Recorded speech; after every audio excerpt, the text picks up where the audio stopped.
People, good morning everybody. Dito tayo sa naggawa ng bangka. Yung little boat. Ito na tingnan niyo. Maraming guys diyan, tumitingin kayo ngayon Ito'y bangka pang fishing boat. Single fishing boat. Tingnan niyo maigi, masyado para makita kung ano paggawa ito, paggawa nito.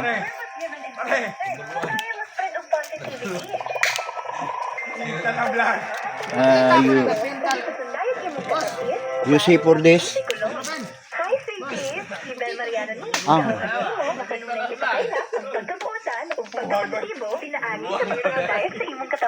Oh guys, may nagtrabaho dito guys, nag-construction worker guys, mga nibor, mga silingan. Ito may nipa. Ito ang nipa, panggawa ng bahay kubo, Pwede din sa bahay, ang ginagawa nito, nipa ito sa yung nipa, ginagawa ng para panggawa. Nipa ng kanipaan. Kinakarga ng kapatid ko, Ito pa nagtrabaho sila, yung mga construction, yung mayroon nang inaayos na kaunti lang sa bahay. Mga mga relatives balik tayo dito sa sa bangka para maintindihan natin kung pag ginagawa ito. Ito naggawa expert. Bangka. Little boat.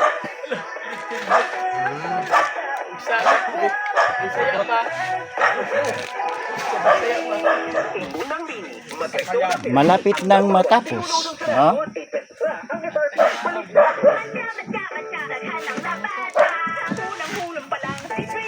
Ang paggawa nito, plywood. Yung nails ay lansang, magamit siya ng mga epoxy. Yung tawag nila kasko, kasko ito. Ito plywood. Ang ginagawa niya. Yun ang mga material na ginagamit. Say for this mga guys, tutok lang tayo. Tutok. Para maintindihan natin kung anong klaseng ginagawang paggawa ng isang bangka.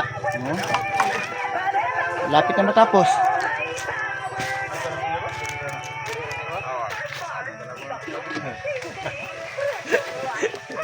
Okay, short lang tayo short story lang tayo kasi bangka lang ito Okay, that's okay, that's all right. Goodbye guys. Stop me now.